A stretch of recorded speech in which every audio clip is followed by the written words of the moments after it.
My name is Casey Loiselle, and I am a special education teacher for students with moderate cognitive impairments.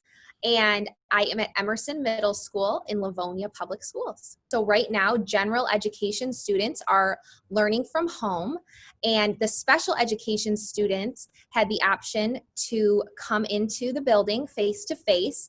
So these are the desks in my classroom, and I have 6 students who come in the morning, and I have 4 students who come in the afternoon. And the desks that we have are spaced out so that each student is able to sit socially distanced from one another. I wear a mask and a shield while I'm teaching, and for them to not see our faces and our smiles, that's a lot of, the positive part of school. So our amazing PTA actually made us these buttons with our faces on it, so students are able to see our smiles even though they can't see them when they're covered up by a mask. So students, although they're only face to face in the building for 2 hours a day, they are provided with work to do at home. This is things through a Google Classroom, as well as a learning binder that Livonia has decided to do this year, which has been a fantastic resource for families. I feel fortunate that our students had the option to come face to face. A lot of them receive occupational therapy, speech and language therapy, physical therapy, vision services that it's very challenging to be taught through the computer. So while they are here for those 2 hours, it's really great that they're able to get those things and those direct services while they're here at school. Our thanks to Casey. That's how one teacher in one district is doing it. That's just one perspective. For parents who are working with kids at home, it's not so easy. Hello, my name is Patricia Davis.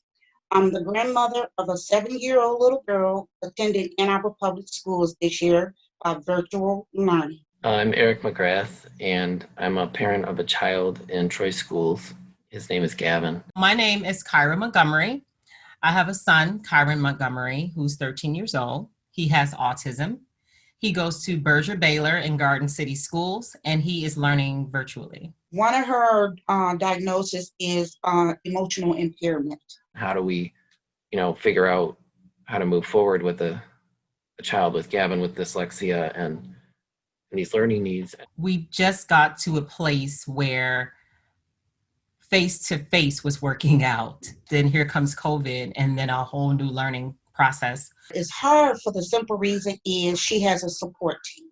Now, when school was in session, she had a wonderful support team. One of the things that's hardest for him is actually kind of sitting still. She's from her bedroom with her Chromebook to the kitchen table with it, to the living room with it, back to her bedroom. For the last 3 days, Kyron has been sitting for 15 minutes, which I call milestones. Actually, as part of his 504 plan, he's allowed to sit on a sort of like an exercise ball and kind of bounce a little bit up and down. She was doing math online, and she just started getting very frustrated. She ended up kind of like having a meltdown. Some of the accommodations, we can mimic at home, but some of them we can't. I have to be there. And not only do I have to be there, I have to be present, and I have to be mentally present. I have to be there to coach him through. And I have to go to work, and your mom has to go to work. And my older daughter, who's 13, she's in the middle school, and she doesn't have any learning trouble at all. Although she can't wait to go back to school in person, believe me. Actually, right now, no one in the Ann Arbor Public School District, to my knowledge, knows when the kids will be back face-to-face interaction in the classroom. And once we accomplish safety, then he can go back on campus. And truly, I'm not really hearing too much about when he'll be going back to school. It looks like for Troy Schools, as of yesterday, you could make a decision to have them go back or stay virtual. And it sounds like it's going to be phased in over the next several weeks.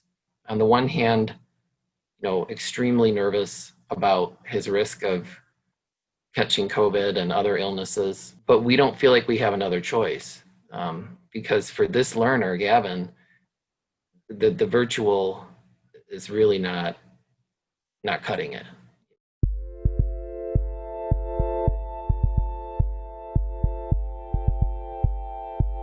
Welcome to Rachel FUERER, who is head of Special Education Services for the Eastern Upper Peninsula Intermediate School District, and also head of a statewide group that provides special education services to students. I wanted you to talk to us, giving your expertise, about the special challenges that are faced in trying to provide an adequate education to special education students in this environment. In my work with the Michigan Association of Intermediate School District Administrators, we've recently done a survey of our membership, and that's all 56 intermediate school districts across the entire state of Michigan.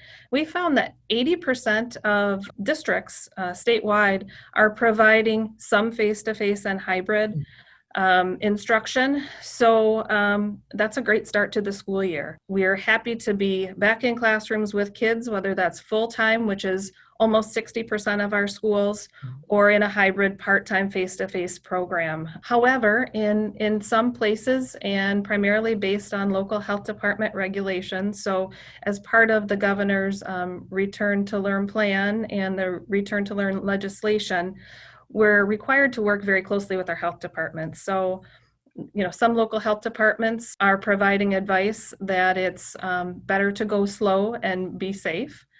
And so we're certainly going to follow those regulations. For students that are face-to-face, what we're finding as successes right now are, everyone was worried about masks. Masks have been in the news quite a bit, but we're finding that that's an adult issue more so than a kid issue.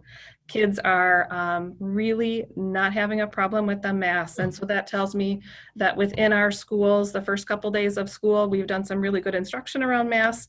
But even more importantly, we have parents who are sending kids with the expectation that masks are going to be a part of everyday life. The sanitation, the hand washing. Yeah, it's been really remarkable. And I'm assuming and making the assumption that in many cases, special education students require a higher staff to student ratio just to deal with the challenges they face. How are you meeting the staffing requirements? We've had a hard time retaining some of our staff. Some folks, again, because of their own health status, are choosing not to come back. And we were already in a critical shortage of school personnel throughout the state. And so it's a real difficulty. I know in our low incidence programs, so programs for students with an autism spectrum disorder or cognitive impairment, for example, we run a 3-to-1, 3 students to 1 adult ratio for staffing. And it's just really hard to find folks that are good enough to come and work with our kids. I should mention, however, that just like everything else, the things that we do cost money, and special education has been historically underfunded for many, many years. There have been several research studies done on that, and the latest numbers coming out of the 18-19 school year were that special education in Michigan is underfunded by $750 million a year. If you add the additional costs of responding to the pandemic on top of that shortfall, you can see that we're going to have a really hard time adequately resourcing what needs to happen right now.